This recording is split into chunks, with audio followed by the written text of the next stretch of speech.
Felipe, posteriormente a gente vai disponibilizar no YouTube a gravação, só que não vai ser transmitido ao vivo, tá bem?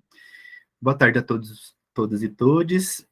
A gente gostaria de agradecer a presença de cada um e de cada uma, agradecer também a professora Ofélia Maria Marcondes,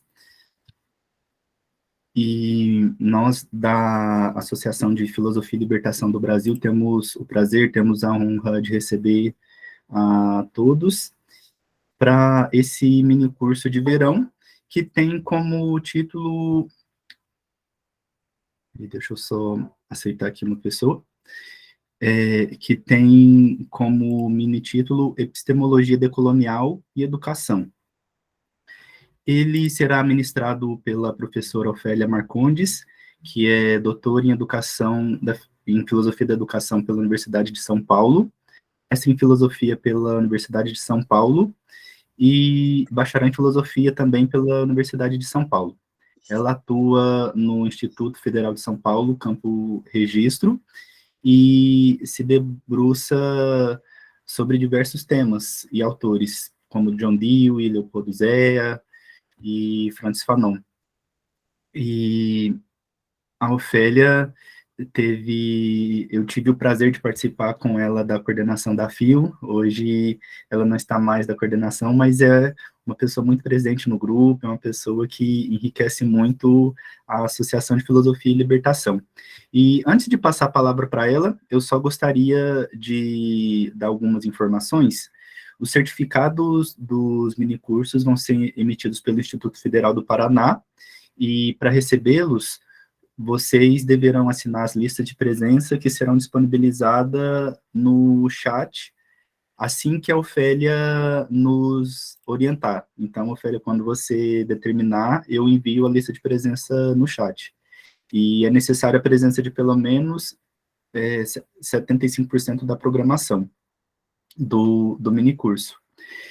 E a gente tem também planejado minicursos de inverno, que ocorrerão no meio do ano, e ocorrendo ou em setembro ou em outubro desse ano, na Universidade Federal do Mato Grosso, em Cuiabá, nós teremos o 7º Congresso Brasileiro de Filosofia da Libertação e o 4º Encontro Internacional de Filosofia Africana. Nós sempre divulgamos esses eventos e outros que a comunidade da AFI organiza nas nossas redes, tanto Instagram e Facebook, que tem o usuário @afiobrasil, e também no nosso site, que é afiobrasil.org. Então, sem mais delongas, Ofélia, a palavra é sua. Obrigada, Breno. Quero já deixar meu imenso agradecimento à AFIO. O Breno é meu colega de instituição, mas de institutos federais diferentes, né? Eu estou no Instituto Federal de São Paulo, Campus Registro, o Breno está no Instituto Federal do Paraná. Então, é sempre um prazer a gente fazer essas parcerias e espero hoje poder contribuir de alguma forma para as nossas reflexões, né? Como o Breno falou, eu tenho um trabalho em termos de pesquisa hoje mais centrado na questão da epistemologia decolonial. Comecei o trabalho como uma pesquisadora da filosofia da América Latina lá em 2007, com o professor Antônio Joaquim Severino, com quem eu fiz o meu mestrado na USP, e lá naquele momento eu já estava estudando o Leopoldo Zea, que é um filósofo mexicano que viveu no século XX, e ele teve uma vida bastante longa, muito produtiva do ponto de vista das reflexões. Então, a partir de 2007, eu venho fazendo esse trabalho de pesquisa em filosofia latino-americana, filosofia da libertação, pedagogia da libertação, e mais recentemente, as minhas investigações estão centradas na questão da decolonialidade. Eu penso que esse mini curso possa ser um momento para a gente pensar essa epistemologia decolonial e um pouco a perspectiva de uma educação decolonial. Eu vou compartilhar com vocês. Acho que eu não tenho permissão para compartilhar, Breno. Mando para você o arquivinho? Só um segundinho que... São só 3 slides. Ah, sim, pronto. Então, vamos lá.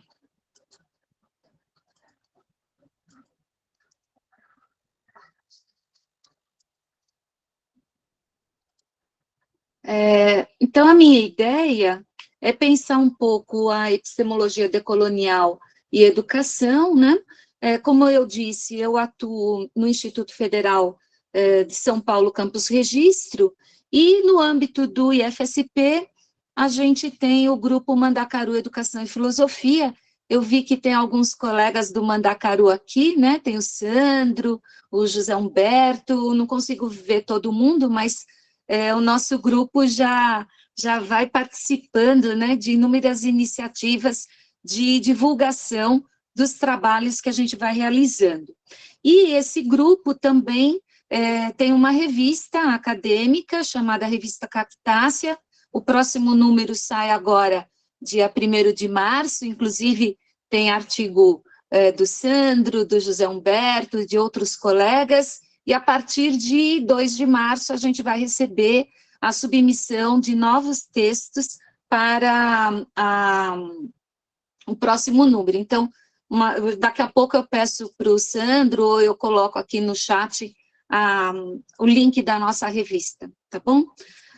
Eu pensei, né, de refletirmos um pouco sobre decolonialidade, e eu venho chamando também de decolonialidades, no sentido de pensarmos pedagogias outras, né, pensarmos um pouco a questão da cultura popular, da formação para uma sociedade antirracista, antimachista, né, com base, então, nesse giro epistemológico, que a gente chama de giro epistemológico decolonial, e que eu estou convidando para realizarmos um giro epistemológico em educação, pensado a partir, então, desse giro epistemológico no sentido de um pensamento decolonial, com vistas à superação das diferentes manifestações e formas das relações de opressão.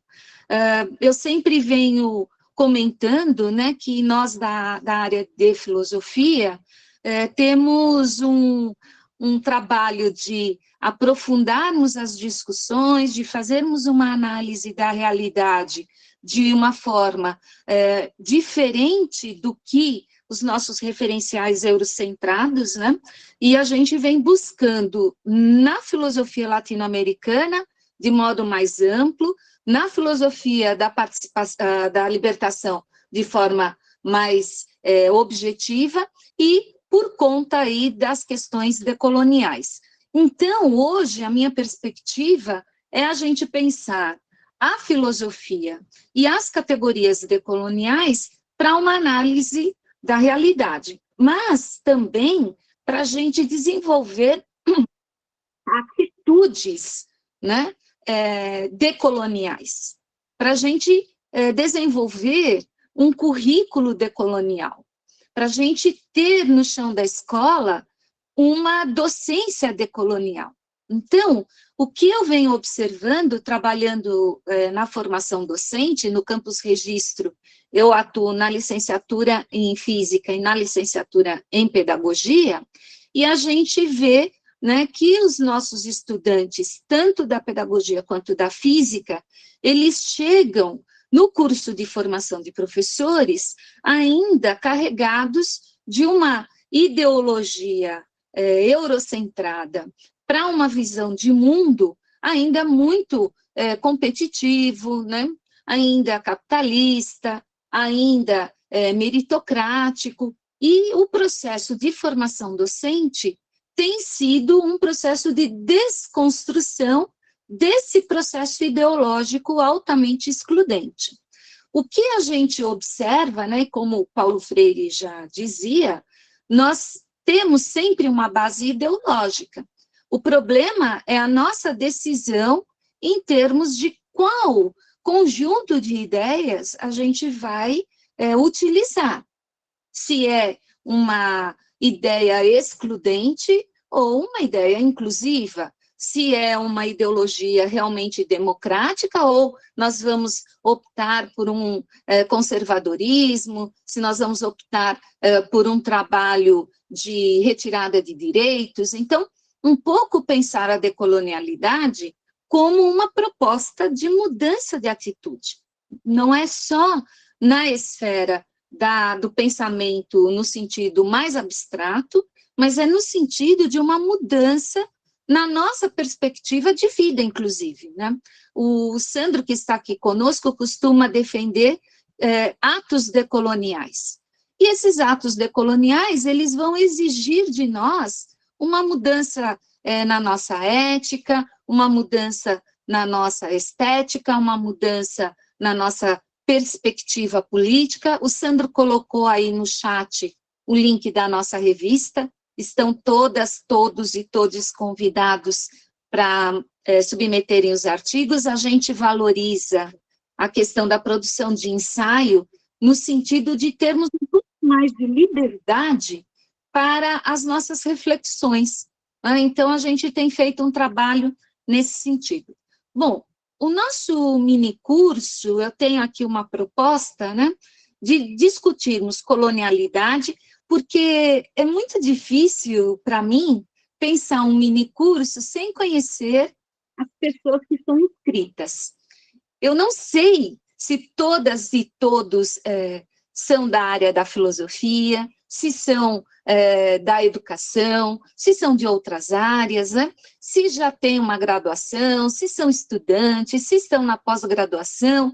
Então, eu optei por dividir o nosso minicurso em 3 partes. Então, hoje, eu vou fazer uma geral sobre colonialidade, então quem já domina o assunto, infelizmente, vai acabar tendo um pouco aí de repetição, né? Eu sei que os meus colegas dos outros minicursos também vão abordar as questões da colonialidade, mas só para que a gente tenha um ponto de partida comum. Não é? Quando eu falar de colonialidade, vocês sabem do que eu estou falando, alguns autores que eu utilizo como referência. Depois eu vou abordar um pouco a descolonização do imaginário. Eu costumo usar decolonialidade como uma expressão forte para o trabalho de investigação que eu realizo, mas eu tenho investigado essa questão da descolonização do imaginário, que tem uma ligação forte com as questões da ideologia. Daí nós vamos falar um pouco sobre giro epistemológico em educação, pedagogia decolonial, e na sexta-feira, que é o nosso 3º dia de encontro, a minha ideia é falar um pouco de Paulo Freire e as bases da sua educação libertadora, porque, apesar do Paulo Freire ter nascido lá em 1921, ter morrido em 1997, ele já traz discussões que são bastante importantes para o que hoje eu estou chamando de giro epistemológico em educação. Assim como Fanon, que foi um martinicano, que viveu lá na primeira metade do século XX, ele nem estava nesse grupo que hoje a gente conhece, né, o Grupo MC, muito pelo contrário, o Grupo MC vai se formar no final dos anos 90, do século XX, mas o Fanon já trata de descolonização, já trata de aspectos que estão na base da nossa discussão de colonialidade. Então, a minha proposta é que nesses 3 dias a gente discuta um pouquinho essas questões, tá bom? Vocês podem me interromper, não tem problema, a gente vai conversando aqui ao longo dessa tarde, tá bom? Estou vendo aí alguns colegas, né, conhecidos, então dizer aí uma boa tarde para a Dil, que faz tempo que eu não a vejo, né? Lógico que todas e todos são muito bem-vindos nessa nossa discussão, mas eu vejo aqui nominhos de colegas, então é muito bacana termos vocês aqui nessa tarde. Então, eu espero, né, que a gente possa ir discutindo, tá bom? Então, não precisa esperar que eu abra espaço para o diálogo, e vocês vão me interrompendo e a gente vai conversando. Então, em primeiro lugar, eu quero mostrar aqui para vocês, mostrar, não que eu vou abrir aqui o meu textinho, tá bom? Então, o primeiro ponto dessa reflexão de hoje é a própria questão da colonialidade, no sentido do conceito que Quijano desenvolveu, né? Então, para ele, colonialidade, cito, né, é um dos elementos constitutivos e específicos do padrão mundial do poder capitalista. Sustenta-se na imposição de uma classificação racial étnica da população do mundo como pedra angular do referido padrão de poder e opera em cada um dos planos, meios e dimensões, materiais e subjetivos, da existência social cotidiana e de escala social. É importante que a gente pense no sentido de que já aconteceu o processo de descolonização do ponto de vista jurídico, do ponto de vista das relações políticas, né? O Brasil não é mais colônia de Portugal, assim como os países que foram colonizados pela Espanha não são mais colônias espanholas, mas esse colonialismo, ele vai se revelar no que hoje a gente chama, então, de colonialidade. Porque a colonialidade, ela está para além do colonialismo e vai se referir a essa naturalização das relações de poder que o Quijano aponta para nós. Então, o que acontece? Para o colonialismo, e que acabou imprimindo, digamos assim, nessa ideologia colonial, as relações hierárquicas de poder. Então, o que a gente tem? Experiências sociais e subjetivas em pleno acordo com esse padrão de ser e de saber próprio do colonialismo, que é justamente esse padrão que classifica as pessoas segundo questões raciais, étnicas, e também vai separar o mundo nas relações de poder entre superiores e inferiores, primitivos e civilizados, né? E o colonialismo vai assumir o sinônimo de civilização.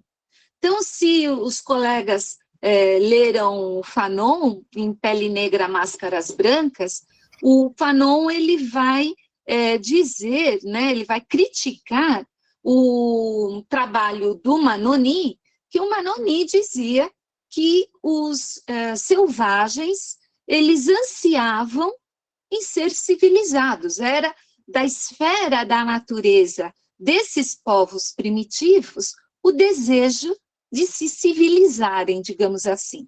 E esse desejo faz com que os colonizadores sejam bem-vindos, né, na sua questão no sentido dos processos hierárquicos, né?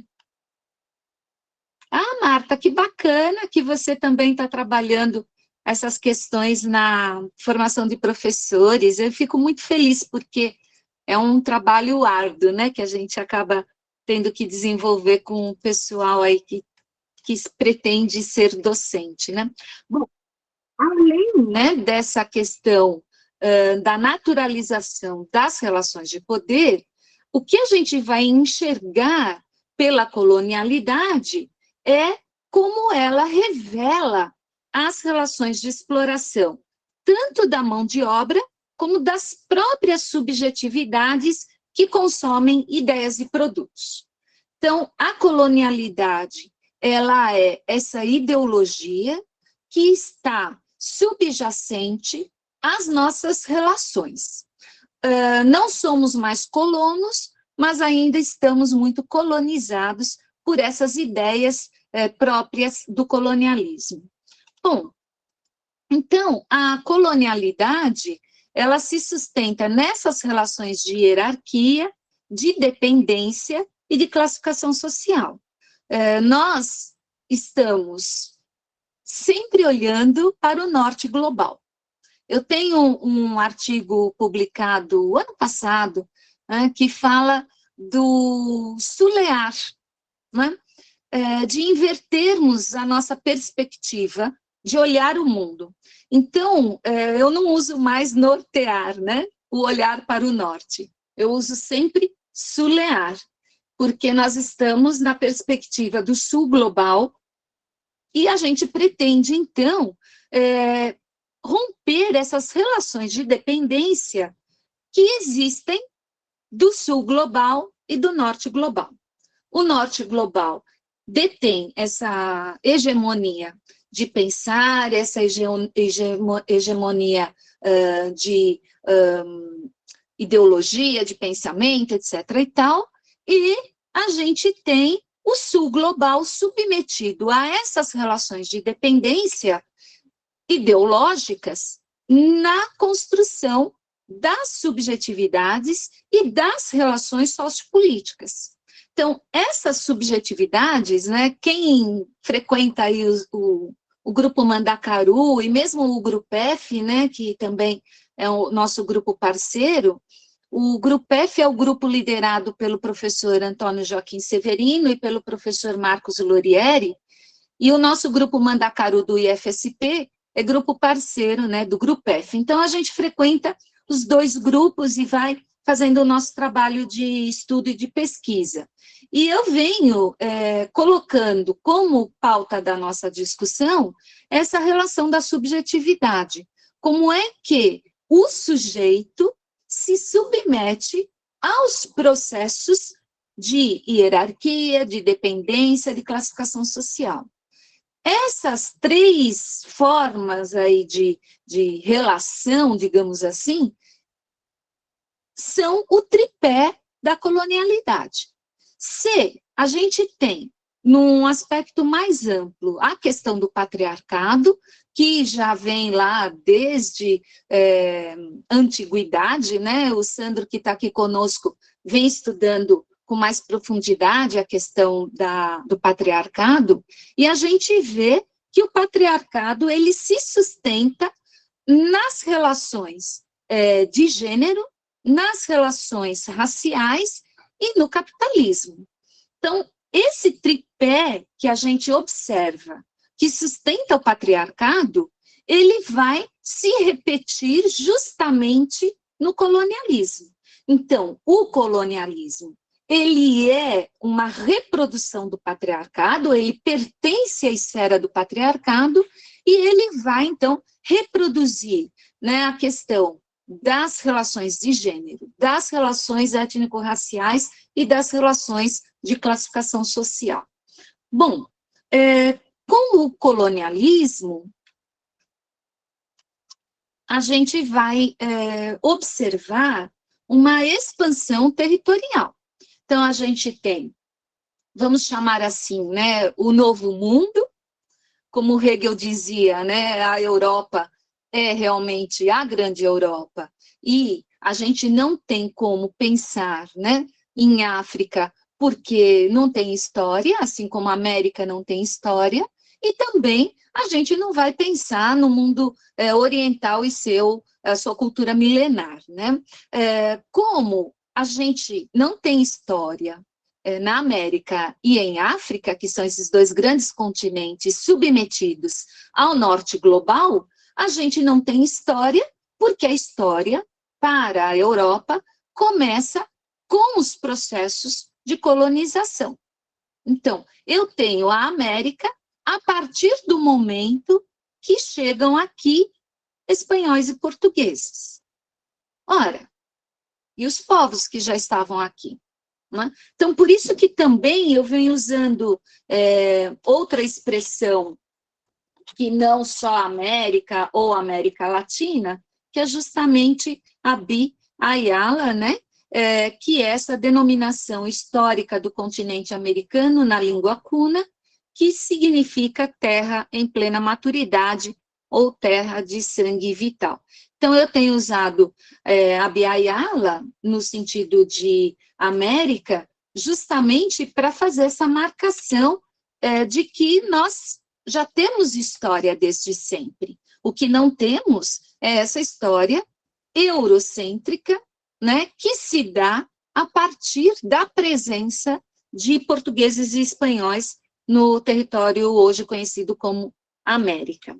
Bom, essa expansão territorial, então, ela é própria do colonialismo, ela é a base do colonialismo, bem como o extrativismo e o cristianismo.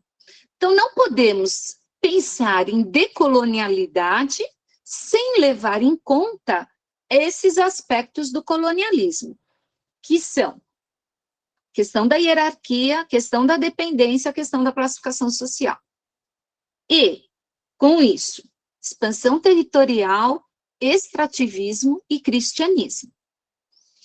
O cristianismo, via Companhia de Jesus, chega no continente americano. Eu sempre dou ênfase à Companhia de Jesus, mas a gente sabe que outros grupos religiosos também estiveram, né, e se mantêm aqui no continente americano. Mas a gente sabe que a Companhia de Jesus tinha como lema, né, espada numa mão e a Bíblia na outra. Então, como é que esses povos que já estavam aqui em Abya-Yala são submetidos a uma ideologia que prevê uma cristianização? Então, a decolonialidade não pode deixar de fazer a devida crítica a essa formação cristã do território hoje conhecido como América, tá bom? Além disso, o colonialismo desenvolveu instrumentos de produção e de reprodução do modo europeu de ser e de pensar. Então, eu costumo dizer, né, que o continente americano, ele é solo europeu em solo não europeu. Então, a gente tem, com a expansão territorial, não só as questões ligadas, né, ao trabalho de formação ideológica, mas também de extrativismo, de reprodução de modos de ser e de pensar, e essa questão, então, de uma ideologia que vai usar esses marcadores de exclusão, como o gênero, como a raça e a etnia, por exemplo. Né? No patriarcado, a gente observa que a primeira relação de opressão foi com relação ao gênero. Né? Então, a mulher ela é submetida às relações de poder por N fatores. Eu até venho investigando, tentando fazer um pouco um trabalho imaginativo, digamos assim, né? De procurar compreender em que momento, né, os homens se sentiram à vontade para submeter as mulheres, né? Um pouco nesse sentido que eu venho investigando. Bom, então, para a gente ampliar um pouco a discussão, se vocês tiveram a oportunidade de ler o livro do Hobsbawm, né, ele vai dizer assim, que o século XX, ele foi um século muito breve, né, o livro A Era dos Extremos. Ele vai dizer que foi breve porque ele faz a marcação de tempo de 1914 a 1991, e ele justifica que esses anos vão da eclosão da Primeira Guerra Mundial ao colapso, né, do que a gente conhecia como a União Soviética. Só um minutinho, gente. Aí. Ok. Estava dando erro aqui no meu... Só um minuto. Está dando erro aqui no meu... na minha chamada. Bom, acho que dá certo. Olha, Adil, eu não estou vendo bem aí a mensagem que está no chat, mas vamos ver.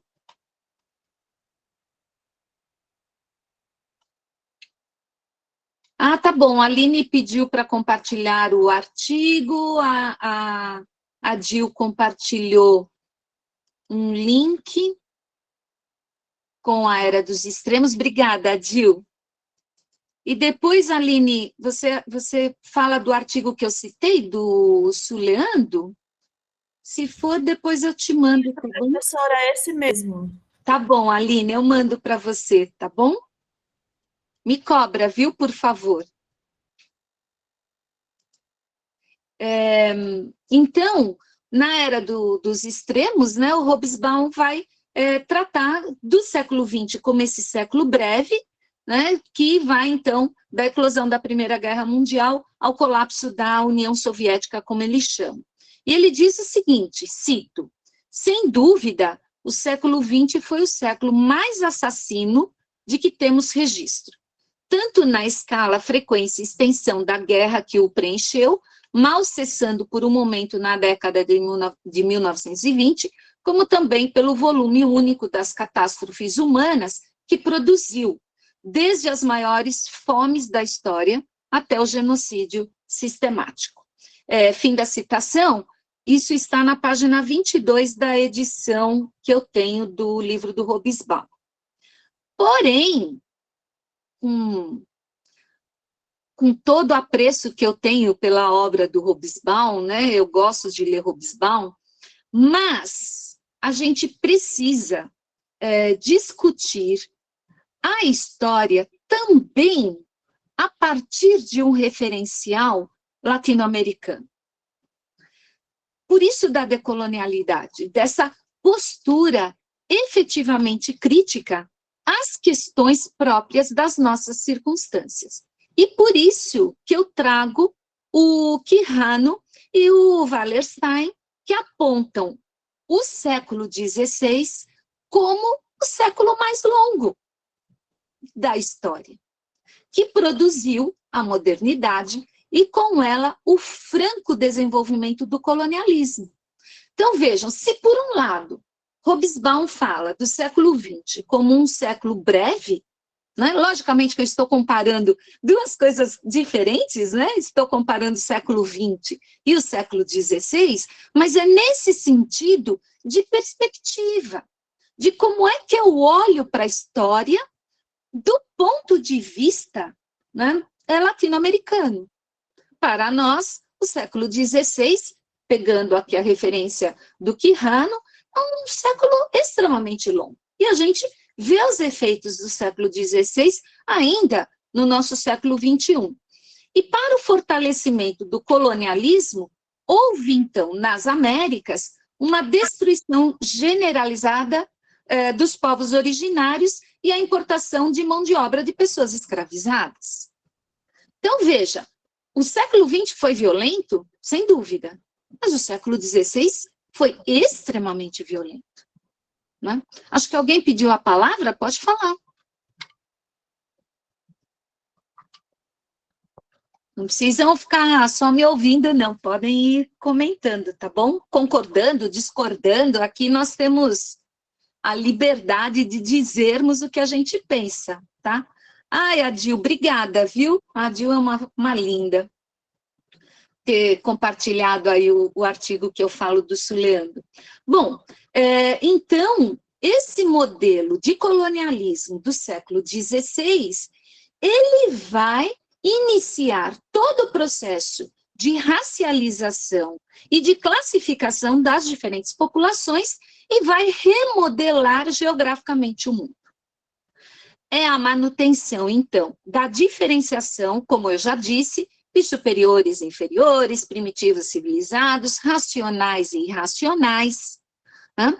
Por isso, de submeter os povos originários à cristandade e à ideologia colonial de matriz europeia. Bom, disto, então, resulta, né, Oi, Hugo, tudo bom? Resulta, então, a periferização do continente americano, além de genocídio e epistemicídio. Então, pode falar. Achei que alguém me chamou. Imagina, Hugo, sempre bem-vindo. Aqui é nossa casa, como eu costumo dizer, né? Então, esse processo, né, do século XVI, do colonialismo, ele vai provocar ou promover ou efetivar, né, uma periferização, como eu disse, do continente que hoje a gente conhece como América, e vai provocar genocídio dos povos que já estavam aqui. Além do genocídio, porque o colonialismo dispõe dos corpos, né, para o colonialismo, nós somos apenas instrumentos, e os nossos corpos pertencem a essa elite colonial, né? Basta dizer de como o corpo da mulher é público.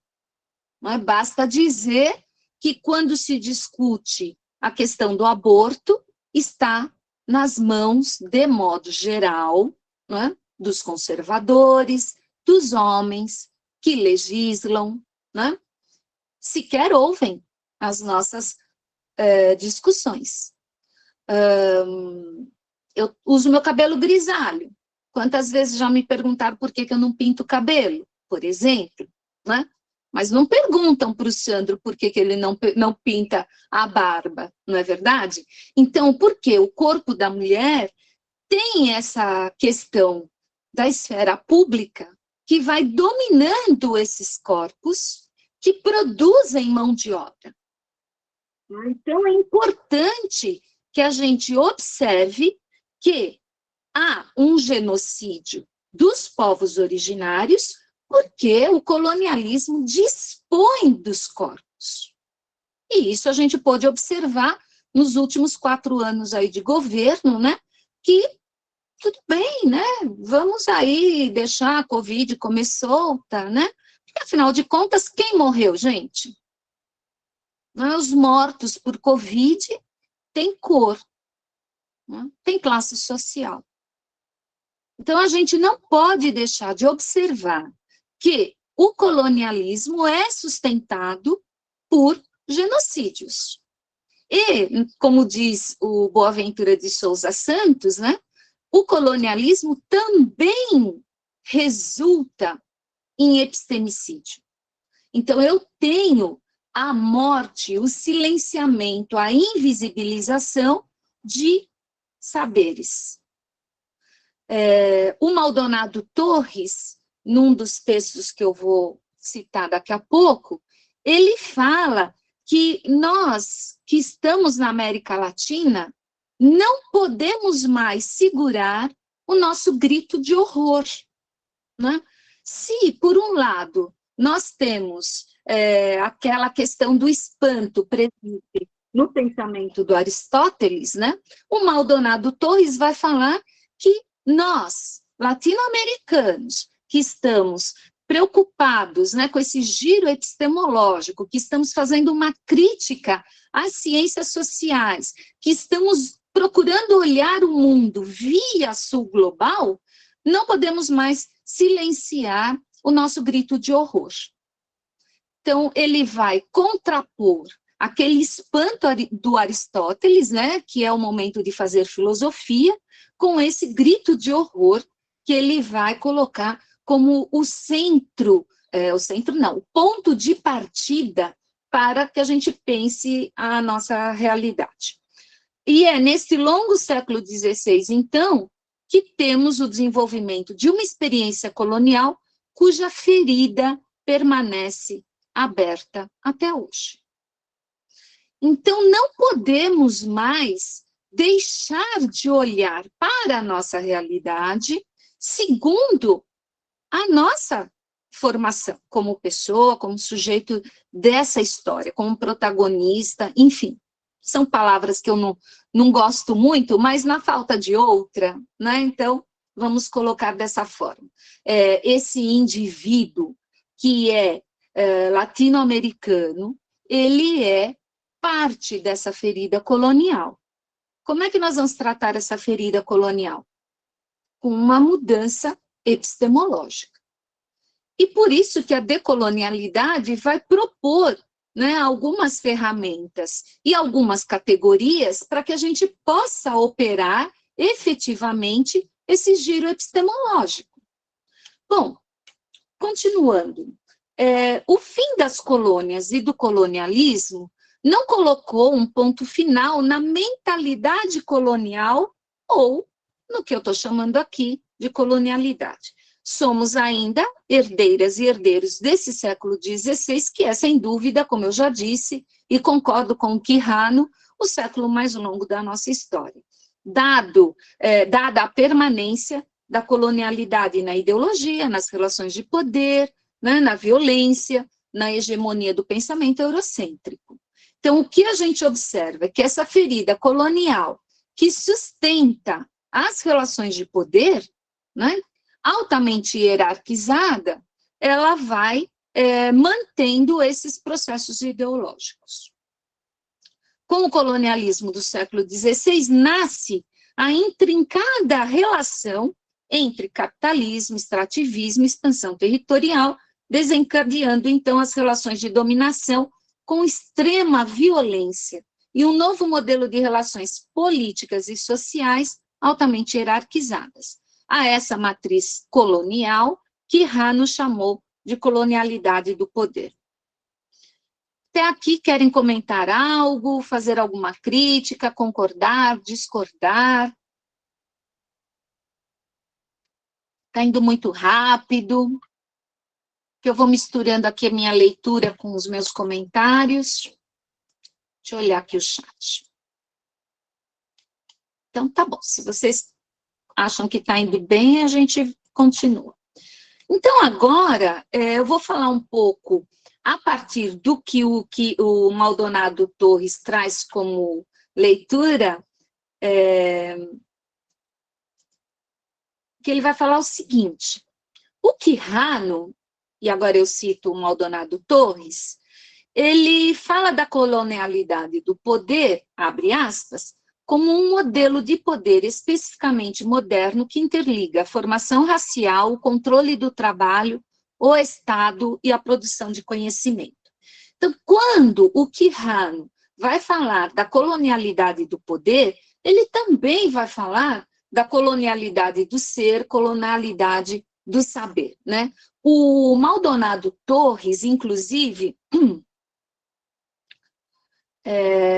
no livro do Boaventura, de Souza Santos, deixa só eu abrir aqui o Epistemologias do Sul.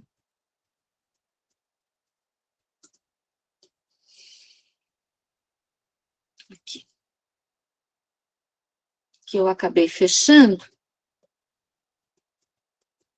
Eu acho que chama Topologia do Ser, o capítulo do Maldonado Torres nesse... Espera que eu já falo.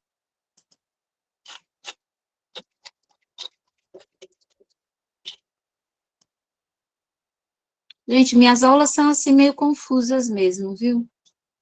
Procuro fazer com o máximo de clareza, mas é um vai e vem, uma colcha de retalhos. Olha, no livro Epistemologias do Sul, tem o capítulo do Maldonado Torres, que se chama A Topologia do Ser e a Geopolítica do Conhecimento, Modernidade, Império e Colonialidade. Recomendo fortemente a leitura desse capítulo, e é nesse capítulo que o Maldonado, então, vai citar a colonialidade do poder posta por Quijano, mas também vai falar principalmente da colonialidade do ser, né?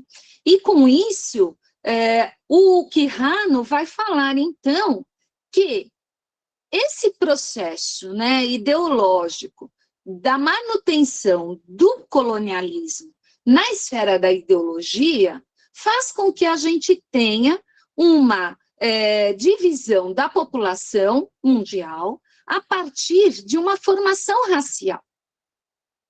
Por isso que, em educação decolonial, a gente faz um trabalho antirracista, porque essa questão de formação racial está na base da colonialidade. Então, para você pensar uma educação decolonial, obrigatoriamente você tem que pensar numa educação antirracista, tá bom? E a gente vai olhar também para a colonialidade do poder, do ser e do saber via as relações que controlam o nosso trabalho. O Breno está lá no Instituto Federal do Paraná, que eu não sei bem como funciona, mas o Instituto Federal de São Paulo, por exemplo, é extremamente burocrático. E, inclusive, nós vamos começar a bater ponto, né? Coisa que as universidades federais são desobrigadas, em termos de docentes, né? E aí, a gente vai observando... então, o IFPR... sim, o Instituto Federal do Paraná, então, é tão burocrático quanto o nosso aqui de São Paulo. Por quê? Porque é uma forma, a burocracia própria dessa herança colonial, ela vai exercer o papel de controle do trabalho. E também o próprio Estado, a partir dessa formação própria do colonialismo, ela vai perpetuar as relações de poder. Então, o Estado perpetua as relações de poder, perpetua essa hierarquia de divisão das classes, né? E vai fazendo com que o trabalho também seja controlado de tal forma pela ideologia que possa, inclusive, dispensar o Estado. Se vocês acompanharam esses dias que a gente viu as notícias, né, sobre o trabalho análogo à escravidão nas vinícolas, né, lá do Sul, o que a gente observa é que a terceirização, ela é um instrumento muito interessante para o capitalismo, porque ele vai num processo de absolvição das culpas. Não é a vinícola que contratou e mantém os seus trabalhadores no esquema de escravização, né? Mas é a empresa terceirizada que também contratou uma pousada para abrigar esses trabalhadores. Então, o Estado, ele controla o trabalho muito mais do ponto de vista ideológico, né, do que na fiscalização, por exemplo, da força de trabalho. Né? A burocracia é uma forma de controle do trabalho. Né? Então, a gente tem também que a colonialidade, ela se reflete na produção do conhecimento. Lógico que a gente, como filósofa, como filósofos, né, como cientistas sociais, né, a gente lê os grandes pensadores aí da Europa, por exemplo, né, a gente continua lendo, mas a gente precisa voltar os nossos olhos, como o professor Severino sempre fala para mim, para o Pacífico. Não é? A gente, aqui no Brasil, a gente olha muito para o Atlântico e a gente não vê a África quando a gente olha para o Atlântico, a gente vê Europa. Não é? Então, é hora da gente virar o nosso pescoço e a gente olhar para o Pacífico e encontrar os países aqui da América Latina e encontrar nesses países uma nova forma de pensar o mundo e de compreender a realidade. E aí a gente vai ler Maldonado Torres, Quijano, Walter Mignolo, Maturana, Salazar Bondy, Leopoldo Sea, né, e tantos outros, né, Ofélia Schultz, enfim. E aí a gente precisa fazer uma revisão da nossa bibliografia, por exemplo, né? Essa nossa bibliografia, você pode pegar as dissertações, as teses, né, Brasil afora, e a maioria vai ter autor, homem branco europeu, né? Quem aqui costuma ler, por exemplo, Paul Preciado? Eu adoro aquele texto dele, O que é a Contrasexualidade. Então, a gente precisa fazer um esforço, apesar né, do Paul Preciado ser espanhol, mas ele faz um trabalho decolonial nesse sentido de discutir o que outros autores acabam não discutindo. Ele põe o dedinho lá em muitas feridas. Portanto, para Quijano, né, a colonialidade do poder classifica os indivíduos em 3 linhas. E aí eu cito as 3 linhas do Quijano: trabalho, raça e gênero. Né? Mesmo que a gente tenha... Ai, não vou lembrar a autora. Lugones? Isso, Lugones, obrigada. A Maria Lugones, ela vai fazer uma crítica, né, ao Quijano com relação às questões de gênero. Né? Então, quem puder ler o texto dela, aliás, chama Colonialidade e Gênero, se eu não estou enganada, né, Breno, que tem a memória mais fresquinha que a minha. Então, a Maria Lugones, ela vai discutir os textos do Quijano, né, sobre questões de gênero. E ela faz uma discussão muito pertinente, a gente pode até abordar num outro momento. Mas o próprio Quijano vai dizer que o colonialismo divide o mundo nessas 3 linhas, né? Raça, gênero e trabalho. Bom, ainda discutindo aí colonialidade, né? Lembrando que a minha perspectiva aqui, para quem entrou depois, mesmo que vocês já estejam cansados de discutir colonialidade, né? É para a gente ter um ponto de partida para discutirmos mais para frente a educação em perspectiva decolonial. Bom, então, podemos destacar, né, que há uma hegemonia na produção e distribuição de saberes eurocentrados com referencial branco, heteronormativo, masculino, machista, cristão. Em outras palavras, o nosso já conhecido patriarcado. A colonialidade, ela pode ser percebida nas divisões do mundo e das pessoas, como eu já falei, né? Principalmente na reprodução da hierarquia senhor-escravizado, na intolerância religiosa, na homofobia, na transfobia, na gordofobia, na invasão de terras indígenas, no abandono das populações quilombolas, ribeirinhas, das diferentes comunidades dos povos tradicionais, na retirada de direitos, no silenciamento e invisibilização das diversas formas de cultura da vida humana. Esse processo de colonialidade, ele desumaniza, porque essa ideologia, ela é altamente excludente e ela mantém, inclusive, a fome. Então, quando a gente falou, no começo da minha fala, né, quando nós comentávamos sobre a questão de que os corpos são meros instrumentos nessa ideologia da colonialidade, eles são corpos dispensáveis. Por isso que as pessoas podem passar fome.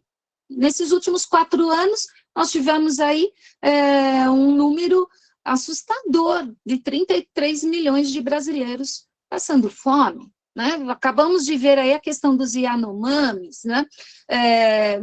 E isso porque os nossos corpos não importam. Acabamos de ver aqui no litoral norte, né, a Rio-São Paulo, totalmente interditada por conta das chuvas. Gente, há 50 anos atrás, isso aconteceu também na Rio Santos. Né? Por quê? Né? Por que eu posso deixar as pessoas morarem em encostas? Elas não estão lá porque elas querem. Então, há uma maldade no interior do colonialismo, há uma maldade na colonialidade que desumaniza. Né? Então, a gente precisa repensar essas relações. Diga, Breno. Eu gostaria só de fazer um comentário relacionado com a questão de classe também, que é que essas pessoas que moram em lugares inapropriados, de vulnerabilidade, São pessoas que vivem o ano inteiro nessas casas, enquanto existem casas de veraneio em áreas bem mais seguras, em terrenos planos, adequados, e essa questão de classe fica bem nítida, né, enquanto algumas pessoas que ficam talvez 2 semanas, 3 semanas vivendo naquela casa em um terreno apropriado, num lugar adequado do ponto de vista da urbanização, elas têm essa proteção, enquanto as outras pessoas não, ficam na situação de vulnerabilidade. Exatamente. E essa questão de manutenção dessas pessoas, né, em condições de vulnerabilidade, ela é intencional, gente, né? Ela é intencional. Então, a gente não pode deixar de olhar criticamente para essas relações, né? Eu moro em Peruíbe, que é litoral sul do estado de São Paulo, né? Eu moro no litoral e trabalho em registros. São 108 quilômetros de estrada que eu percorro para ir para o trabalho, e na Regis Bittencourt, toda vez que eu pego a estrada, tem um caminhão tombado, toda vez. Né? E eu sempre fico pensando nas condições de trabalho desses motoristas, né? Desses caminhoneiros que colocam em risco sua própria vida e a vida dos outros motoristas, né? Por conta das condições desumanas de trabalho às quais nós somos submetidos. Bom, então, a gente tem que observar, né, que a colonialidade, ela é recheada de formas de violência e que nos levam, portanto, a perceber que o modelo do colonialismo que se mantém via colonialidade trata esses corpos humanos como dispensáveis, né, como meros instrumentos da manutenção de poder e das relações de opressão em nome da civilização. Então, tanto o Quijano, o Mignolo, né, eles vão tratar das questões de colonialismo como sinônimo de civilização, porque vai levar, né, o desenvolvimento, né? Então, o colonizador é esse salvador, né, que leva a população primitiva, aos povos originários desses continentes, América, África, né, uma relação de salvamento, né, eu vou lá salvar os selvagens, né. Bom, então os séculos XVI e XX, nessas duas perspectivas que eu apresentei, né, nos mostram que há, pelo poder, o uso da máquina mortífera do colonialismo como sinônimo de civilização. E, em outras palavras, o colonialismo nega o outro. E eu acho que é muito fundamental a gente lembrar de que o colonialismo nega o outro. Porque se eu sou um não europeu, né, eu sou um não eu para o europeu. Eu sou um outro que essa ideologia não vê, né? Que essa ideologia colonial nega. E aí eu vou citar Fanon, né? Na obra Pele Negra, Máscaras Brancas, que vai falar, né, de que há uma defesa do colonialismo calcada nessa narrativa de que o colonialismo é um mecanismo que resultaria em civilização dos povos selvagens. Então, já Fanon já nos alertava sobre essa questão lá em Pele Negra, Máscaras Brancas. E mais, Fanon, nos Condenados da Terra, afirma, cito, por ser uma negação sistematizada do outro, uma decisão furiosa de recusar ao outro qualquer atributo de humanidade, o colonialismo compele o povo dominado a se interrogar constantemente. Quem sou eu na realidade? Né? Então, na versão que eu estou lendo de Os Condenados da Terra, está lá na página 212. Farei aqui uma propaganda. O Grupo Mandacaru mantém um trabalho de leitura e nós vamos começar amanhã o capítulo 1 dos Condenados da Terra. Então, quem quiser participar, a gente lê de carreirinha, como eu costumo dizer, né? A gente vai lendo palavrinha por palavrinha, quando aparece uma encrenca lá, a gente para, discute livremente, então estão todos convidados. Bom, então, a existência do outro é entendida como um não eu. Portanto, fora da experiência social, fora da racionalidade e fora da modernidade. Esse não eu, ele é submetido ao processo civilizatório, porque a cultura dele não importa, né? Não faz parte dos processos da colonialidade, do colonialismo, respeitar a cultura do outro, porque é um não eu. Né? Então, é importante como faz para ter acesso ao grupo. Peraí, gente, como faz para ter acesso ao grupo de leitura? Ah, peraí que eu já mando. Espera um pouquinho. É rápido, gente, eu vou interromper, porque senão depois eu esqueço. É um minuto. Espera. Fanon. Espera um segundo. Dados do grupo. Convidar via link. Eu abri um grupinho, gente, só para mandar o link, sabe, da sessão de leitura, que está aí para vocês no chat. Bom, então, vamos continuar aqui.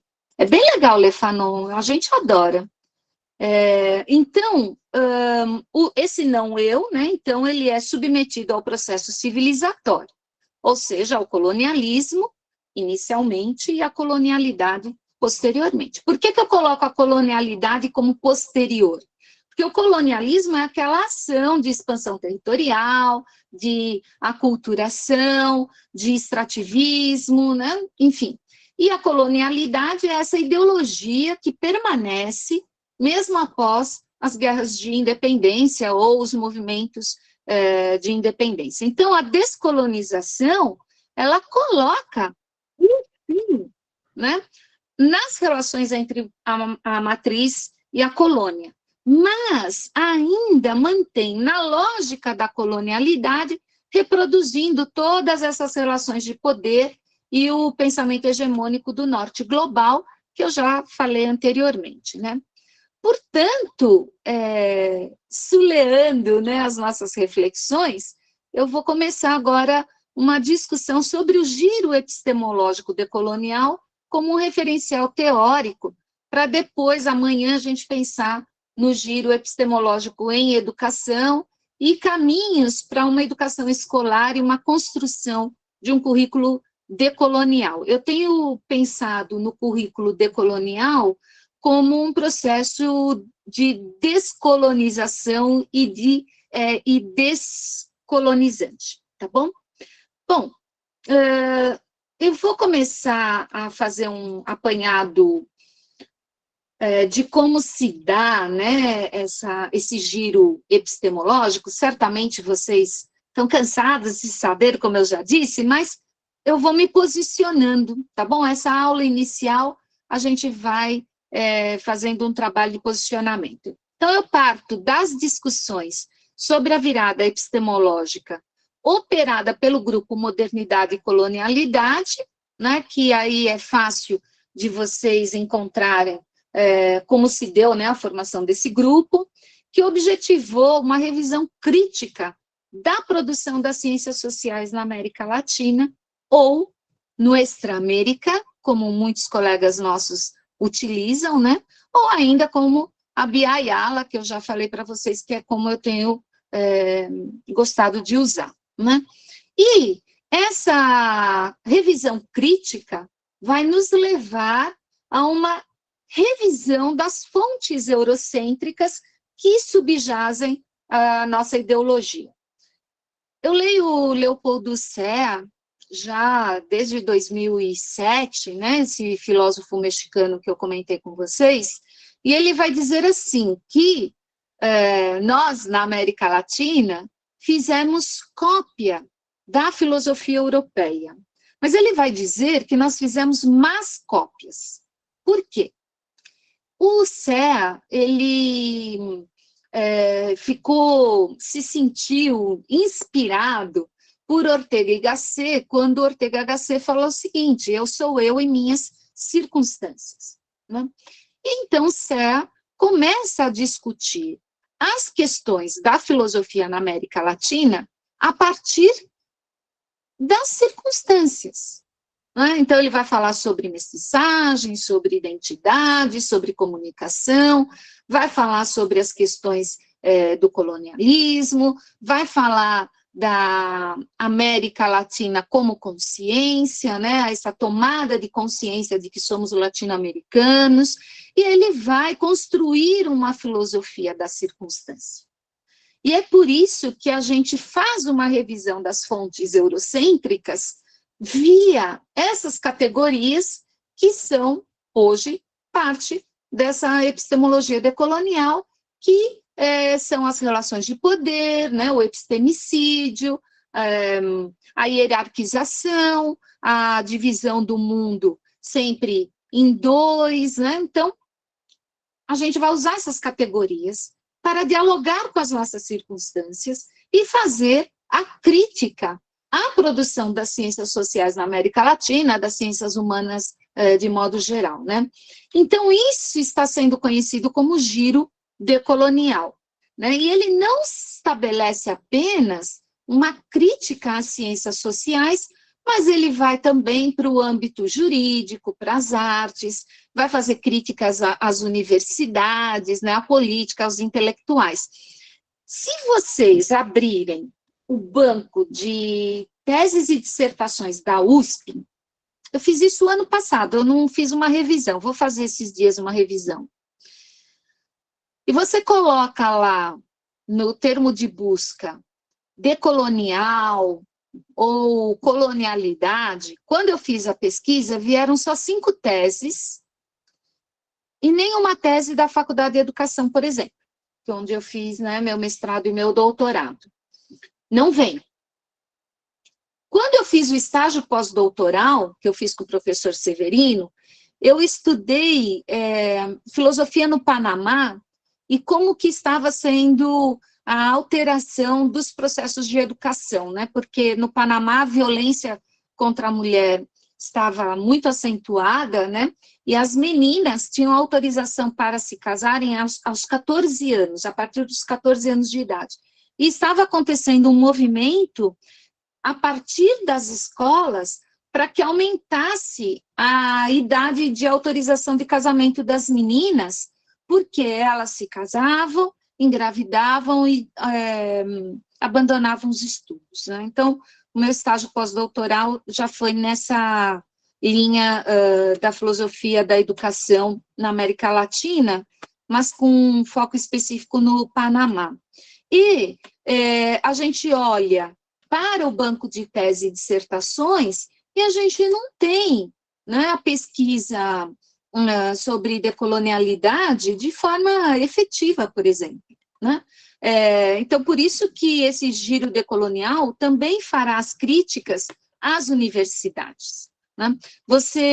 Eu fiz o meu bacharelado em filosofia lá na USP, e o programa da Faculdade de Filosofia é eurocêntrico, né? Nem mesmo John Dewey, que está ali na base do pragmatismo e tudo, que era norte-americano, ele não é estudado, né, na Faculdade de Filosofia, por exemplo, da USP, né? Eu tenho um capítulo de livro, do livro Filosofia da Educação na América Latina, que eu e o Severino organizamos, e lá nesse capítulo eu coloco uma pesquisa que eu fiz em algumas universidades que oferecem o curso de graduação, bacharelado em filosofia, e à época, basicamente, só a metodista fazia um trabalho de menção à filosofia latino-americana, né? Depois, a gente já começa a verificar um movimento de alteração nesses programas, mas a época que eu fiz, por exemplo, a PUC de São Paulo era a mais conservadora, né? Dizia que o objetivo do curso de filosofia era a construção de uma memória, né? Então, uma memória eurocêntrica, tá bom? Por isso que a gente faz essas críticas às universidades, assim como, do ponto de vista desse giro epistemológico, a gente também vai fazer uma crítica à política e aos intelectuais. Pode falar, Sônia. Boa tarde a todas, a todos e a todas. Eu falo aqui da Paraíba, né? Eu sou professora aqui da UFCG e, professora, as suas palavras, eu fico muito feliz com elas, porque recentemente eu fiz uma tese em doutorado. Tive que ir para a área de educação, falando sobre formação docente em filosofia e ensino de filosofia, certo? E, assim, eu fiz análise, né, do PPC de 3 universidades públicas, uma estadual e 2 federais, onde o currículo, as referências bibliográficas, elas, assim, nem apontam a possibilidade de se trabalhar temas neocoloniais, nem autores, né? Então, assim, nós estamos com atraso na formação gigantesca, porque, por exemplo, nós temos agora problemas que foram constituídos exatamente por conta dessa formação calcada na perspectiva procedimental, né, que é aquela que só visa os objetivos e nada mais, de uma forma dura, né, sem muito aprimoramento reflexivo, nem de inclusão dos grupos minoritários ou maioritários, que eu digo que não são minoritários, são maioritários, das questões LGBTQIA+, a questão do racismo, do sexismo, né, e aquela denúncia que a Hooks faz, né, na trilogia dela, né, sobre a educação, que a educação, ela é racista, ela é branca, assim, ela está com a supremacia branca, de tendência capitalista, né, assim, e opressora. Então, a gente não saiu disso, né? E quando a gente olha, por exemplo, para a nova formação aí da BNCC e da BNC, a gente vê que esse padrão e essa opressão e essa formação deformada, do meu ponto de vista, ela vai continuar e ela vai se tornar ainda mais aprofundada, né? E aí era isso, assim, é triste, mas o que a senhora está falando é tão atual, é tão assim, né, que é uma tristeza sem fim. Eu, pelo menos, eu me sinto super triste. Obrigada. Sônia, eu que agradeço a sua contribuição, né? E tem aqui o Felipe dizendo assim, ó, o problema é que muitas vezes os alunos são contra esse posicionamento decolonial. Eu já tive colegas de sala que debochavam de qualquer professor que sai dessa linha eurocêntrica. Inclusive, um já falou que filósofo brasileiro só serve para comentar filósofo europeu. Felipe, olha, usando aqui a fala da Sônia e o comentário do Felipe, eu dou aula de filosofia da educação e dou aula de didática, né, no Instituto Federal de São Paulo. E o meu conteúdo hoje é baseado em filosofia não europeia. Então, o único europeu que eu coloco é o Rousseau,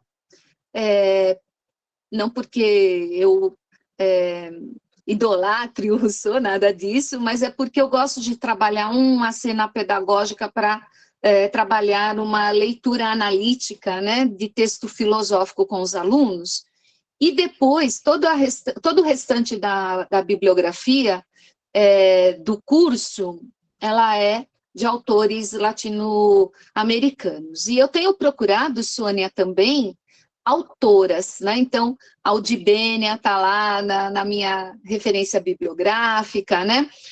Porque a gente precisa também, Sônia, dar visibilidade a esses trabalhos, né? A gente precisa fazer um trabalho de pesquisa, nós, professoras e professores, para poder fazer essa alteração, né? Os meus estudantes lá da pedagogia e da física nem reclamam das aulas, porque eu já entro falando, olha, vocês já viram lá no ensino médio, né, Aristóteles, Platão, etc., né? Mesmo que eles não tenham visto mas pelo menos eles entendem que está circunscrito lá no ensino médio, que agora a gente vai discutir uma perspectiva diferente de trabalho filosófico.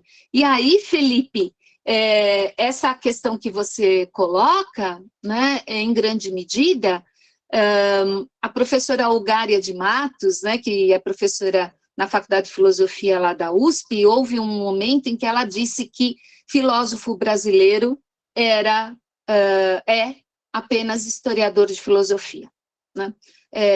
A minha orientadora de doutorado, ela dizia o seguinte, que nos cabe realizar uma boa hermenêutica, né? E não é verdade, gente, né? A gente precisa avançar. E aí eu vou citar de novo o Leopoldo Serra, ele vai discutir a questão de um pensamento original autêntico na América Latina. Porque, Felipe, de fato, muitos dos nossos colegas filósofos e professores de filosofia acham que a filosofia latino-americana não é filosofia. Por quê? Nós temos um outro modo de pensar. Nós não vamos criar, ou pelo menos, né, a gente não cria, um sistema kantiano, né? É um pensamento no sentido de uma sistematização que a gente realiza, mas ele tem outra perspectiva. O Serra vai dizer, basta que estejamos dialogando com a nossa circunstância, e ele vai classificar a circunstância em 3 níveis, né? Social, pessoal, social e humanidade, e ele vai dizer, é no diálogo com essas circunstâncias que eu produzo o meu pensamento filosófico. Então, ele é um pensamento original, né? No sentido de que nós fazemos filosofia. Então, a gente tem que buscar alterar a nossa bibliografia, né? A Sônia falou que ela já está mudando o referencial teórico, né? Então, Felipe, é um trabalho árduo, né? Nós do Grupo F e do Mandacaru, quem daqui participa de um dos grupos, né? Eu sei que a gente está aí com o Sandro e o Zé Humberto, eu não sei se temos mais algum colega do Mandacaru, mas é que eu não consigo ver aqui. Ah, tem a Tereza Cristina. Oi, Tereza, você tá boa? A Tereza fez um trabalho lindo sobre cultura de paz, recomendo fortemente. E então a gente vem assim, discutindo, sabe, que a gente precisa fazer uma alteração no nosso referencial teórico, né? A gente gosta muito de ler Bell Hooks, né? E a gente vem discutindo a transgressão em educação, né, como uma educação libertadora, que a gente vai discutir isso amanhã e na sexta-feira, né, o que é essa transgressão em educação. Ai, obrigada. A Tereza é sempre uma linda. Então, a gente vai, aos poucos, né, Sônia e Felipe e demais colegas, fazendo um processo de alteração. A gente vai olhando para o referencial teórico latino-americano e vai incorporando nas nossas discussões. Em termos, né, retomando um pouco a nossa discussão, que já são 3h20, eu falo muito, em termos de surgimento, né, desses debates coloniais, né, peraí que tem gente aqui no chat, uma querida. Então, a gente vai colocar esses debates, né, sobre colonialidade, decolonialidade, ali no final do século XX, principalmente a partir das discussões postas por Aníbal Quijano, né, lá em 98, o Quijano já vai fazer uma produção bem interessante, né, mas, na verdade, um certo pensamento decolonial, como eu já disse, já emerge quando da própria modernidade e colonialidade, né, que a gente vai fazendo as críticas a esse processo, como uma oposição operada principalmente nos movimentos de resistência dos povos originários, além da produção do conhecimento que floresce após a descolonização do continente africano, né? A gente sabe também que há autores, né, que tratam do pensamento dos povos ancestrais, né? Então, a gente tem aí a filosofia da ancestralidade, a gente tem a questão, por exemplo, o Luiz Rufino, que está falando, né, da pedagogia da encruzilhada. Então, a gente já tem autores que vão fazendo esse trabalho e a gente já tem acesso a essas obras.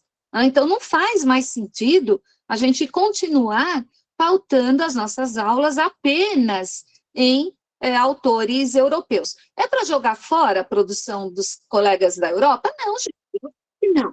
Mas a gente precisa olhar criticamente para essas obras e não apenas reproduzi-las. Não vamos fazer más cópias, como dizia o Leopoldo Serra. A gente precisa enriquecer as críticas e também inserir autores latino-americanos, autoras latino-americanas, né? A Julieta Paredes, por exemplo, até Hugo, eu estava lendo esses dias o Eduardo Oliveira, o Muniz Sodré, sem dúvida, né? A Leda Martins, concordo plenamente, a Dilbênia, né? Eu estava lembrando, Hugo, daquela sessão da FIL que nós fizemos com a Julieta Paredes, eu estava lendo um texto dela recentemente, né, sobre feminismo comunitário. Então, a gente precisa enriquecer as nossas discussões com esses debates, né? Aquele dia foi tenso, né, Hugo? Mas a gente sobreviveu. Bom, então, peraí, que senão eu não vejo aqui. Boa tarde. Imagina, pode chegar a hora que chegar, está sempre bem-vindo. Não se preocupe. Então, o que nós estamos realizando nesse século XXI, né, em termos de pensamento decolonial, é colocar à nu as formas de pensar, de ser, de saber e de agir que foram silenciadas e invisibilizadas. É esse o nosso papel quando a gente assume esse giro epistemológico. Essa epistemologia decolonial, né, enquanto uma forma sistemática de análise da realidade, ela é latino-americana, né? Ela vai derivar lá dos estudos subalternos, depois o pessoal nos Estados Unidos faz uma retomada aí desses estudos subalternos, aí Mignolo, Catherine Walsh, dentre outros, falam, não, a gente precisa discutir fora, né, do eixo europeu, né, porque os estudos subalternos, né, que a gente observa lá na Índia, né, com a Spivak, ainda está lá trabalhando com autores europeus, né, como Foucault, se eu não me engano, Deleuze, não que a gente não tenha que ler esses caras, a gente tem que ler, né, mas vamos pensar a nossa realidade a partir das nossas categorias latino-americanas. Então, é a partir de nosso diálogo com as circunstâncias e a partir de pressupostos tais que vamos estabelecendo ao longo desse diálogo, né, uma forma sistemática de análise da realidade. É para abandonar? Lógico que não, o que a gente viu da Europa, já falei, né? Então, o Maldonado Torres, peraí, deixa só eu ver aqui. Sônia, infelizmente vou ter que sair. Imagina, Sônia, fica à vontade, viu? Nos vemos amanhã, obrigada. Total acordo, vejo como um processo, por isso vejo com gratidão esse mini curso de verão. Wilson, eu que fico grata, sabe? Porque é uma oportunidade de refletirmos juntos, né? De estarmos sempre renovando as nossas discussões e fazer com que a gente também estabeleça uma rede de diálogo, sabe? Porque, assim, eu fico discutindo com o meu grupo, com o Grupo F, mas a gente precisa conhecer os colegas de outros lugares, né? Ampliar as nossas discussões. Acho que a Aline levantou a mão. Pode falar, Aline. Oi, professora, eu queria fazer uma pergunta. Me desculpa a ignorância, é uma dúvida mesmo. Enfim, eu queria entender, até pouco tempo atrás, durante a minha graduação, a gente olhava para o imperialismo estadunidense como um grande vilão. E aí agora, com o advento, né, dos estudos decoloniais, a gente passa a enxergar a Europa como um grande vilão da nossa cultura. Aí eu queria entender como que a gente olha para os Estados Unidos, para o imperialismo estadunidense ainda, enfim, é isso.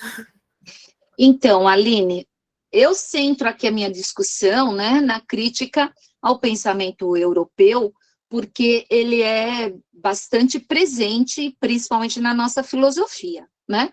Agora, em termos do imperialismo norte-americano, a gente também estabelece as nossas críticas decoloniais, tá bom? Porque a gente está falando de um norte global. Então, quando a gente fala de um norte global, a gente está falando de Estados Unidos e Europa, tá? Então, eu acentuo a questão do eurocentrismo, porque mesmo os Estados Unidos, eles vão se formar na esteira desse processo eurocêntrico, tá? Então, é um pouco nesse sentido, mas as críticas decoloniais, elas são anti-imperialistas. Então, tanto os Estados Unidos quanto a Europa.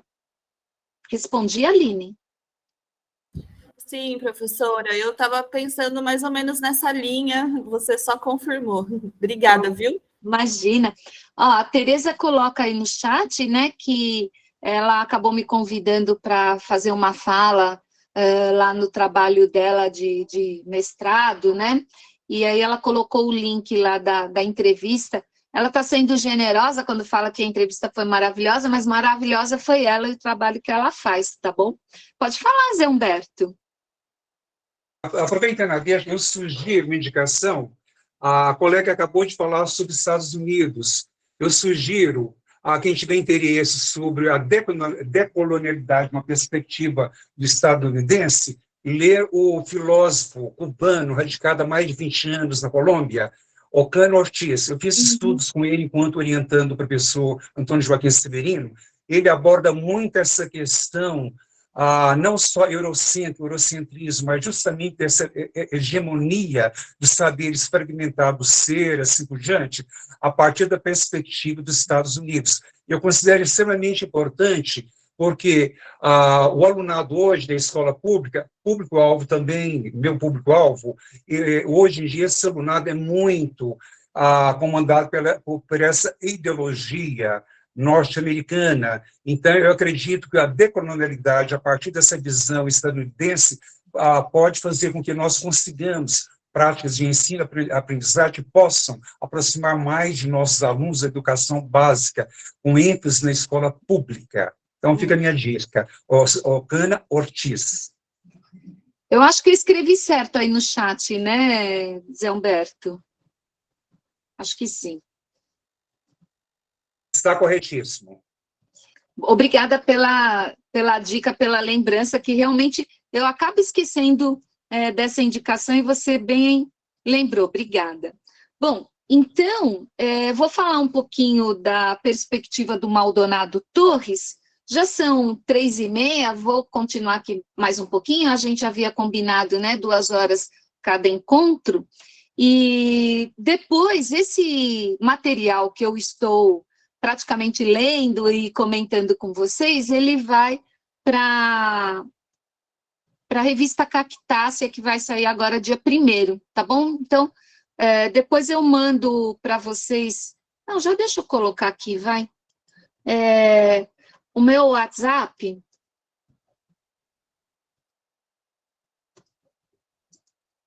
E daí... Se alguém aí tiver interesse e tal, me manda, eu compartilho o link dos artigos da Cactácea. E também, Sandro, se você puder colocar novamente aí o link da Cactácea, que daí os colegas podem se cadastrar e recebem, né, as notificações das publicações. Acho que seria interessante. O Sandro, ele é o editor-chefe aí da Cactácea, né? Eu também contribuo como editora, porque está vinculada ao grupo Mandacaru, mas basicamente é o Sandro que faz esse trabalho de editor-geral. Aliás, está linda a Cactácea essa produção que vem agora dia 1º. Bom, então eu vou falar um pouquinho do Maldonado Torres, né, que ele vai propor uma reflexão sobre o giro decolonial como aquele movimento que revela como as formas de poder a partir da modernidade operam como tecnologias de morte, que modificam, então, as relações das diversas comunidades humanas e a construção das subjetividades.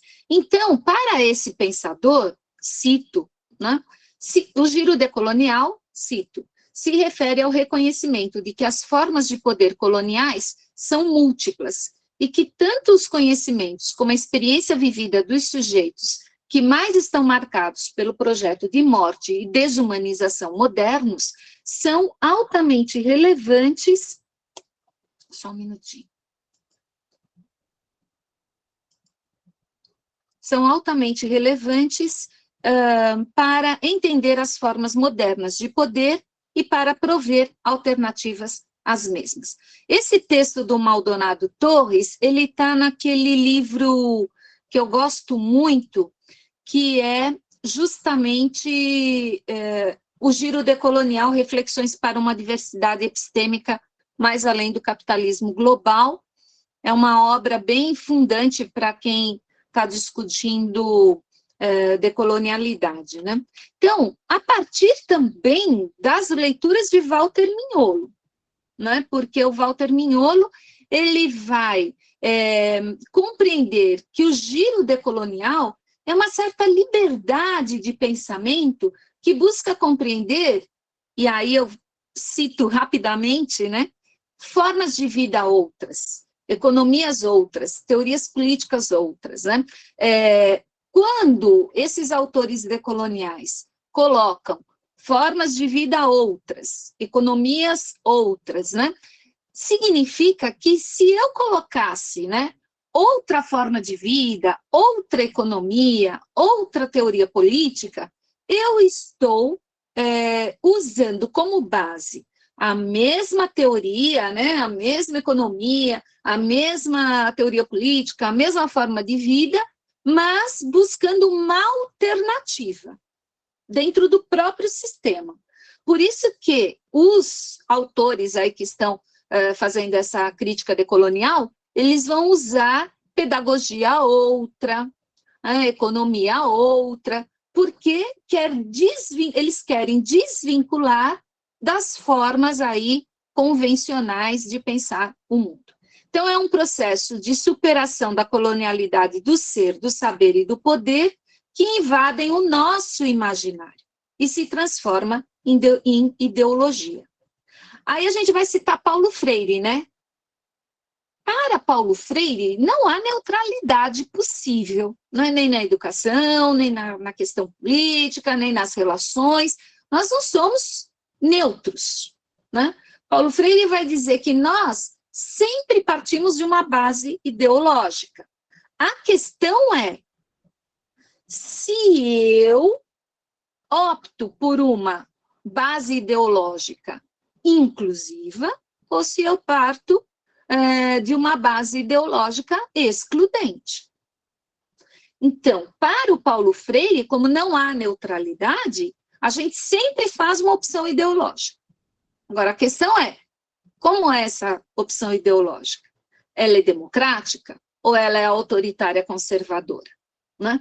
Se a gente coloca essas questões, elas já revelam que há uma matriz colonial, né, de poder que subjaz a ideologia, as ações, as escolhas políticas e econômicas.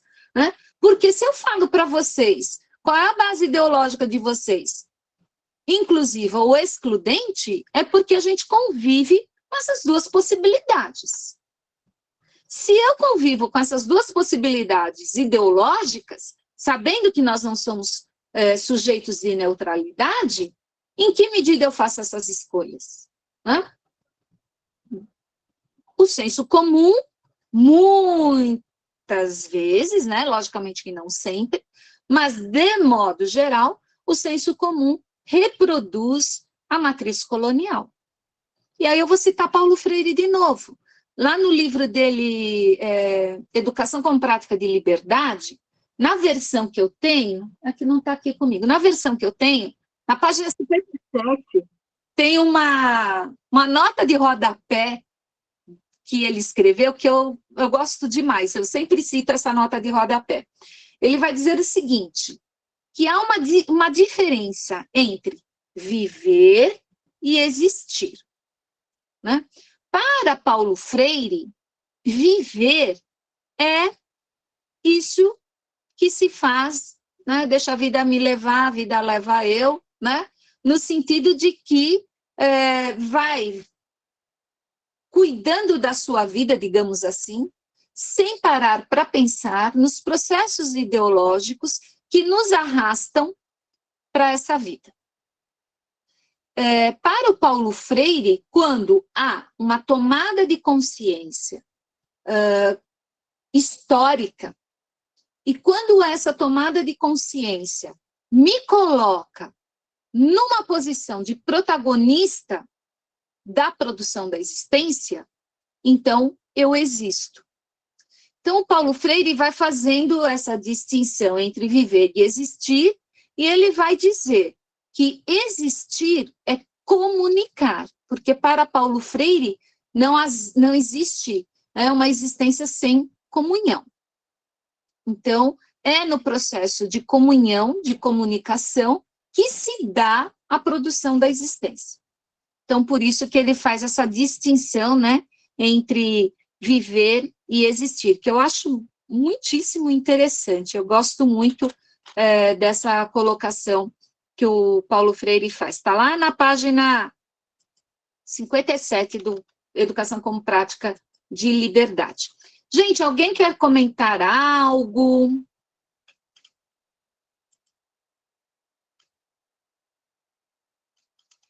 Então, vou continuar mais um pouco. Pode falar. Oi. Eu estou aqui, como diria o técnico, desfrutando apenas, tá bom? Tá muito bom. Oi, lindo. Tudo bem com você? Tudo. Ai, que joia. Dia 1º tem revista nova, tem número novo da Cactácea, Wilson. Tô atento. Tá bom. Então, vamos continuar mais um pouquinho, né? Então, o que eu vou voltar um pouco ali no Maldonado Torres, né? Porque ele tem um artigo que eu gosto muito, que chama A Descolonização e o Giro Descolonial, né? Ele usa o des, que é uma outra coisa, para aqueles que estão começando agora esses estudos, né? Tem colegas que usam descolonialidade, descolonização, decolonialidade, né? Eu gosto mais de decolonialidade, porque o des sempre me leva a um desfazimento, né? Então, como a gente não consegue desfazer, né, totalmente o processo de colonialidade, a gente vai transformando e vai criando novas perspectivas, né? Então, eu uso decolonialidade, é uma opção que eu sigo a partir de Miolo e Catherine Walsh, tá? Mas há quem use descolonialidade, não tem problema. Bom, então, o papel, né, desse giro epistemológico é modificar o nosso entendimento de mundo. Então, quando eu faço esse giro epistemológico, eu altero as categorias com as quais eu analiso a realidade. Por isso que é uma nova forma de entender o mundo, tá bom? Para o Maldonado Torres, né, a atitude teórica do filósofo, em uma atitude mais descolonial, né, vai nascer desse grito de horror que nós damos diante da iniquidade, da desumanização, né?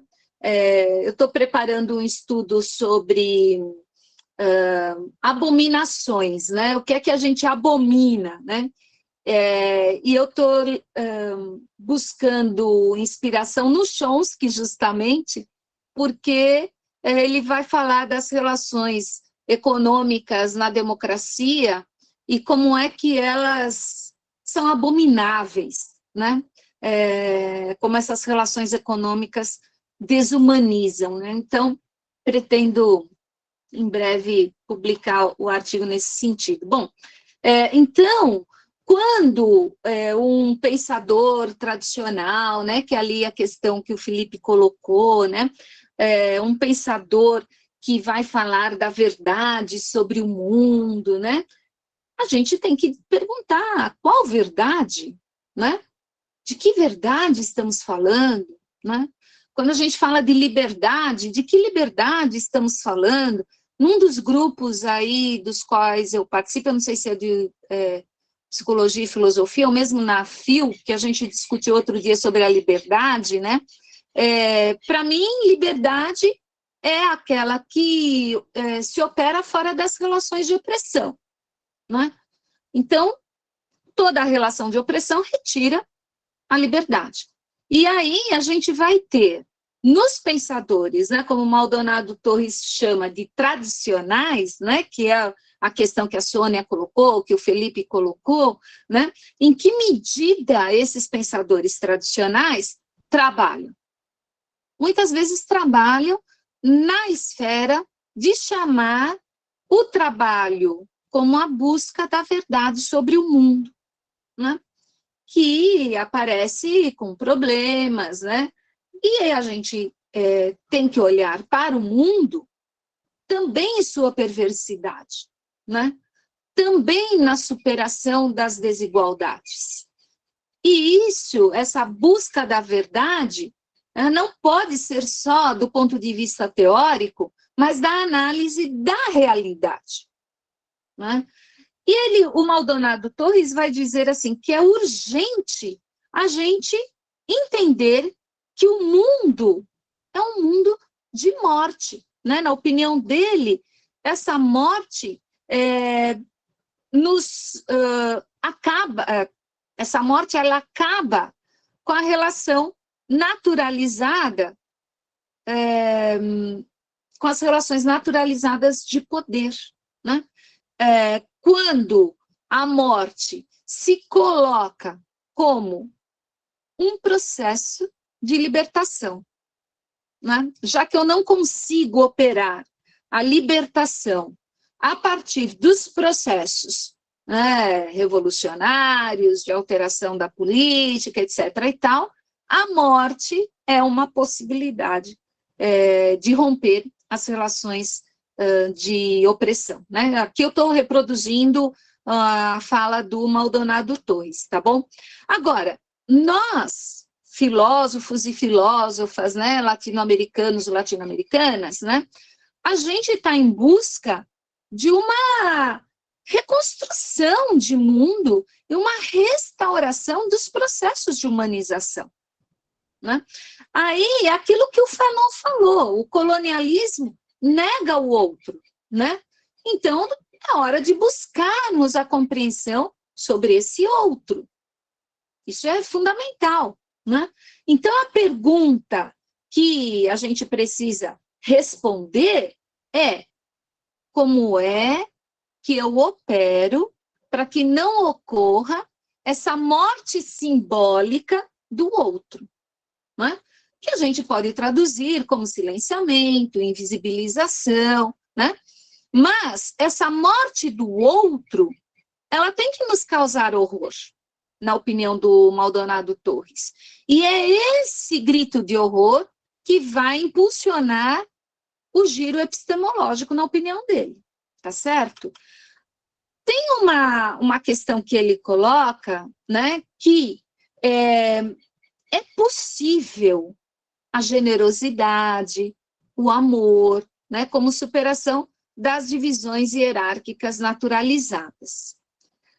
Quando o Paulo Freire, lá no livro dele, Educação e Mudança, ele fala, tem uma seção que ele vai discutir amor, desamor, né? E se vocês procurarem o que é amor no pensamento de Paulo Freire, é uma categoria filosófica, importante, né? Eu tenho até um textinho que eu escrevi sobre isso, que amor é uma categoria filosófica no sentido de que, se eu tenho amor pelo outro, eu vou alterar a minha ação no mundo, com o mundo, sobre o mundo, né? Eu vou alterar as minhas relações com as pessoas, com o trabalho, eu vou alterar a minha relação como professora. E o Paulo Freire, numa entrevista, ele disse, eu sou um pensador que ama as gentes, né? Então, eu sou um intelectual que ama as gentes, né? E esse amor é essa perspectiva de humanização, né? Não é um amor romântico, não é isso, né? E também não é uma categoria superficial. É o amor como possibilidade de superação das divisões hierárquicas que são naturalizadas. Quando eu falei, já estou terminando, tá bom? Quando eu falei, lá no início da nossa reunião de hoje, né, que o colonialismo opera na periferização do mundo, cria-se também o pensamento de fronteira, que é uma questão muito interessante no pensamento do Mignolo. Assim como para Paulo Freire, né, não há um centro, mas há as periferias que vão construindo suas culturas e estão em marcha, né, a gente vai observar que o pensamento fronteiriço é esse pensamento nas rupturas, nas frestas, nos processos de busca de humanização. Então, quando o Maldonado Torres fala do grito de horror, que a gente não pode mais deixar calar, a gente tem que olhar para as possibilidades de humanização, já que o colonialismo tem seu modus operandi na morte do outro e na desumanização. Então, um pouco isso, né, que a gente está entendendo como giro epistemológico. Da minha parte, né, um pouco isso que eu queria colocar, aí tem a lista de presença, tá bom? Que o Breno gentilmente colocou aí para nós. O Roberto diz assim, uma questão, estamos num processo de recolonização, onde a colonização de dados esvazia as relações. É interessante, Roberto, da gente pensar essa questão, né? A gente pode colocar, não tem uma resposta aí para você, Roberto, mas a gente pode pensar nesse ponto, sem dúvida. Bom, peraí que tem mais coisa aqui, Marta. Ofélia, sua aula é sensacional. Imagina, Marta, meu pós-doutorado foi o estudo das pedagogias. Ah, jura? Então você precisa mandar para... com o professor Manuel Tavares, lá na Uninove, então, Marta, sim. Minha tese é sobre a gênese de uma política de formação continuada. Puxa vida, manda para mim, para eu dar uma lida. Eu amo o Lorieri e o Severino, são meus queridos. Sim. Sim, conheço a Rosemary. Para minha alegria, temos muito em comum. Ai, que ótimo. Fico tão feliz quando eu encontro as pessoas. Diz, Zé Humberto. Ofélia, uma coisa que me preocupa muito, talvez você pudesse, até nos próximos 2 encontros, aprofundar um pouco, a questão na decolonialidade. O grande dragão, no meu entendimento, é a questão da colonialidade. Eu já tive a oportunidade de abordar essa questão em alguns encontros que nós tivemos juntos, essa colonialidade presente na atual reforma do ensino médio, onde talvez, na minha percepção, a filosofia latino-americana seria, quem sabe, um canal para podermos tirar toda essa imposição sutil, a nossa subjetividade que é imposta a nós, que é imposta aos adolescentes. Eles chegam na escola pública, exemplo, eu tenho 8 classes de primeiro ano do ensino médio. Os alunos já chegam com ideia formada. Para que filosofia? Vou perder meu tempo. Para que com filosofia? O que filosofia vai me ajudar? Não vou perder meu tempo. Ou seja, nós temos já todo configurado uma reforma que já leva o aluno a essa ideologia de que filosofia não serve para nada. Quem sabe trabalharmos a filosofia latino-americana numa perspectiva temática, contextual, de um olhar do local, regional para o global, quem sabe não seria este um caminho para estarmos fazendo com que nós não sejamos tão subjugados por essa hegemonia do poder, tanto na colonialidade do ser, do poder, do conhecimento, do saber do ser? É uma preocupação muito grande que eu tenho. Talvez você, como estudiosa, pudesse até nos ajudar nessa perspectiva. Uhum. Então, José Humberto, a gente vem conversando, né? Espera um pouquinho só, deixa só eu mandar o link do Paulo Freire por uma educação amorosa. Já mando aqui, Ana Maria, ó. Então, a colonização de dados é só um instrumento, da mesma maneira que uma faca que tanto ajuda a nossa vida, quanto acaba com ela, depende como... Eu acho, Sandro, eu acho que faz muito sentido.